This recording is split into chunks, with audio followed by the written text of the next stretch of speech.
Reliance.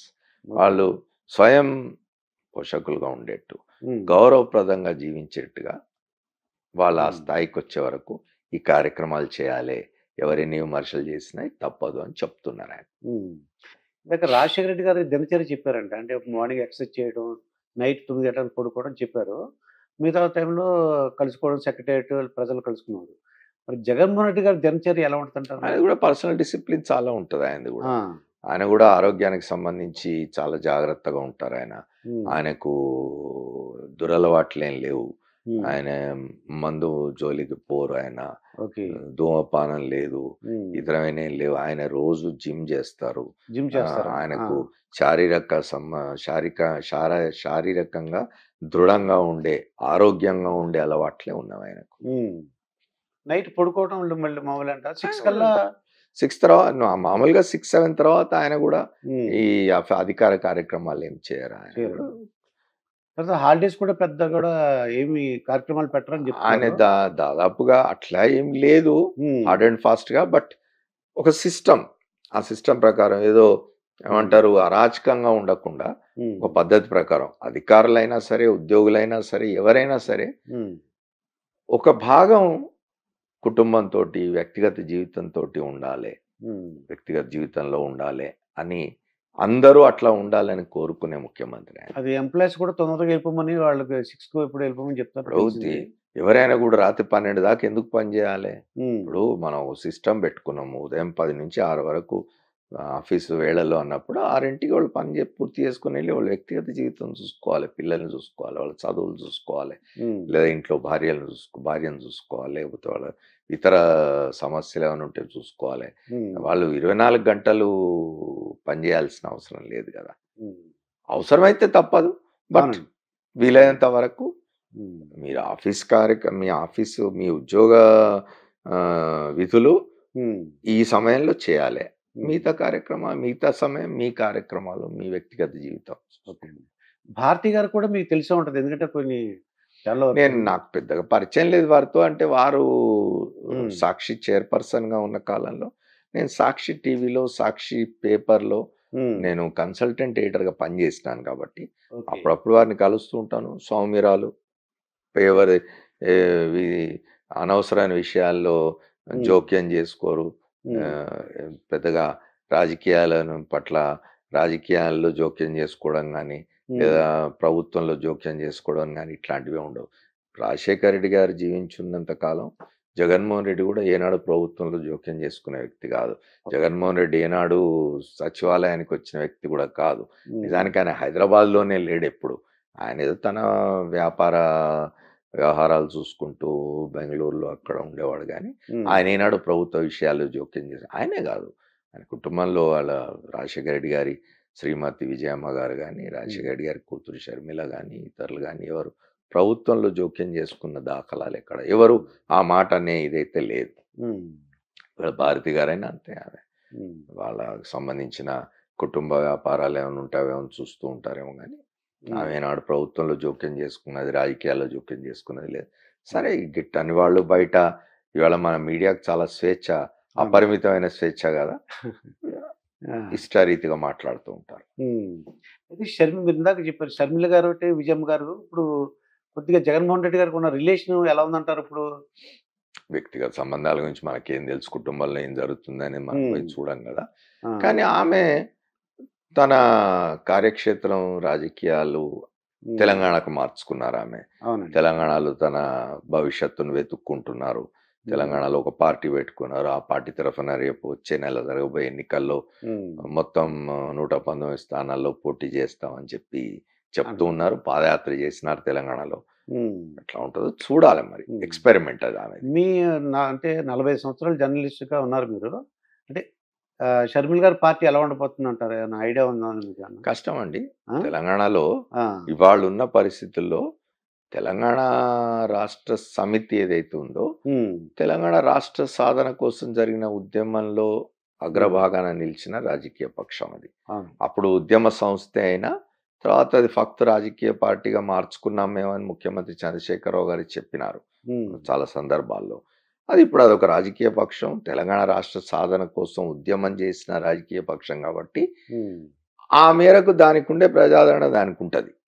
అయితే 2 పర్యాయాలు ప్రభుత్వంలో ఉన్న తర్వాత అవునండి. ఏ రాజకీయ పక్షం పట్లైనా కొంత వ్యతిరేకత పెరుగుతది జనంలో. అవును. అది కార్యక్రమాలు అమలు చేసిన క్రమంలో కావచ్చు, లేదా ప్రజల్లో 2 సార్లు చూసినాం అనే ఒక ఇది రావడం వల్ల కావచ్చు, కొంత వ్యతిరేకత పెరగొచ్చు. హ్మ్.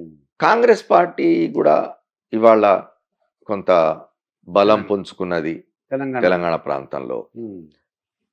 భారతీయ జనతా పార్టీ కూడా కొంత బలం పుంజుకున్నది. హ్మ్. కాబట్టి ముక్కోణ పోటీ జరిగే అవకాశం ఉంది తెలంగాణలో. హ్మ్. ముక్కోణ పోటీ జరిగితే ఎవరికి లాభం అనేది ఇప్పుడే అంచనా వేయడం కష్టం. హ్మ్. హంగొచ్చినా రావచ్చు, చెప్పలేం అది. చెప్పలేం.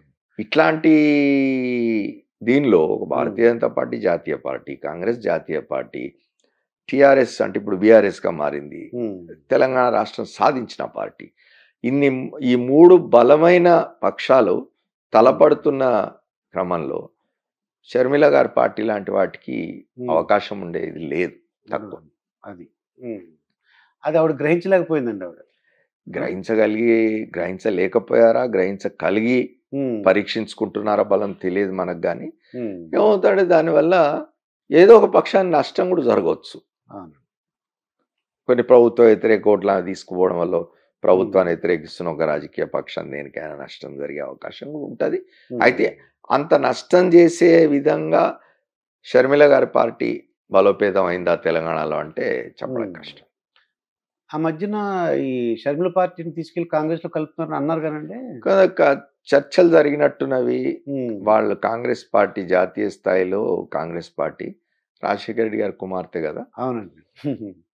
రాజశేఖర రెడ్డి గారి ఇమేజ్‌ను హ్మ్. కొంత వాడుకోవడం కోసం అని చెప్పి ఆమెను తమ పార్టీలో చేర్చుకునేందుకు కొన్ని ప్రయత్నాలైతే చేసినట్టున్నారు. హ్మ్. అవి ఫలించినట్టు లేవింకా. అవునండి. కాబట్టి ఆమె ఇప్పుడు తెలంగాణలో సొంతంగా తను బరిలోకి దిగుతున్నారు. కాంగ్రెస్ పార్టీతో కలిసి కాకుండా సొంతంగా బరిలోకి దిగుతున్నారు. అవును. కాబట్టి హ్మ్. తెలంగాణలో రాజశేఖర్ ఇప్పుడు మీరు చూడండి, ఎన్టీ రామారావు గారి ఇమేజ్‌ను వాడుకోవడానికి హ్మ్.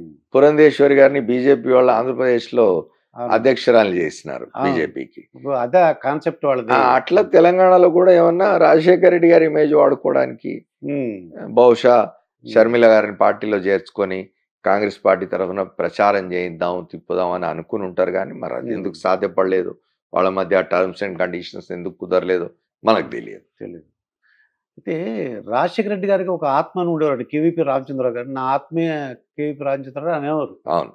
అలాగే మన జగన్మోహన్ రెడ్డి గారికి ఎవరు ఉన్నారా సార్ ఆత్మలని గాని, లేకపోతే దగ్గర క్లోజ్‌గా ఇప్పుడు డిస్కస్ చేయడానికి? ఒక్కొక్క రాజకీయ నాయకుడు, ఒక్కొక్క ముఖ్యమంత్రి హ్మ్. ఒక స్టైల్ ఉంటదండి. అవును. ఒక అట్లా అప్పుడు పద్ధతి ఉంటది. రాజశేఖర రెడ్డి గారు ఏమిటి అంటే, ఆయన విద్యార్థిగా ఉన్న కాలం నుంచి మిత్రుడు కేవీపీ రామచంద్రరావు. హ్మ్. వాళ్ళిద్దరు నిజంగా గూడా రాజశేఖర రెడ్డి గారు చెప్పుకున్నట్టు రాజశేఖర రెడ్డి గారు హ్మ్. ఒక ముఖ్యమంత్రి,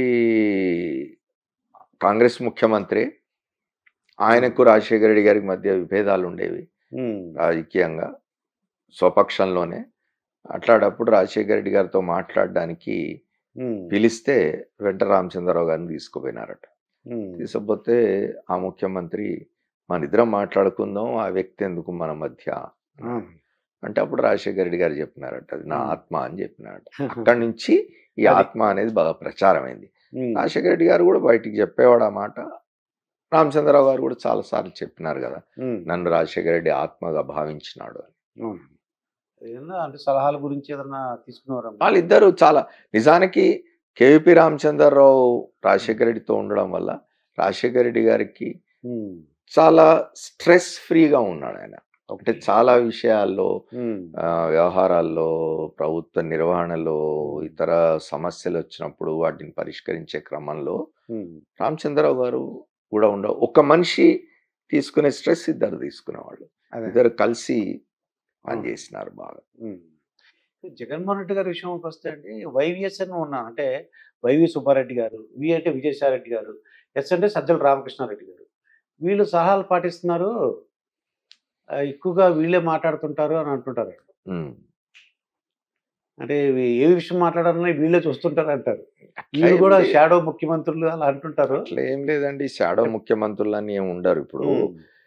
ఇప్పుడు ఏ ముఖ్యమంత్రి అయినా గూడా కొంతమందిని ఇంకోటేంటంటే ఈళ్ళందరూ కూడా రెడ్లే అండి మళ్ళీ. హ్మ్. ఇప్పుడు అట్లా ఆ మాటకొస్తే మీరు ఇవాళ జగన్మోహన్ రెడ్డి గారి మంత్రివర్గాన్ని తీసుకోండి, అందులో కులాల సమీకరణలు చూడండి, ఎంతమంది రెడ్డిస్ కాని వాళ్ళను, వెనుకబడిన తరగతుల వాళ్ళను, షెడ్యూల్ కుల వాళ్ళను ఎంతమందికి ఆయన అవకాశం ఇచ్చినాడు. అట్లా ఉండదు. ఇప్పుడు ఒక ప్రభుత్వం ఉన్నప్పుడు నేను రెడ్డిని కాదు, నేను ఆయన ప్రభుత్వంలో ఉన్నాను సలహాదారుగా. అట్లా చాలా మంది ఉన్నారు. అయితే ఏమిటి అంటే ప్రస్ఫుటంగా కనిపించే వాళ్ళని చూసి వీళ్ళే అంత రెడ్లే ఉన్నారు చుట్టూ అని అనుకోవచ్చు. కానీ అందరూ ఉన్నారు. అందరి ఇప్పుడు సజ్జల రామకృష్ణారెడ్డి ఆయన చేయగలిగింది ఆయన చేస్తాడు. విజయసాయి రెడ్డి పార్లమెంట్లో ఉండి ఆయన చేయగలిగింది ఆయన చేస్తాడు. వైవి సుబ్బారెడ్డి రాజకీయాల్లో ఉండి ఆయన చేయగలిగింది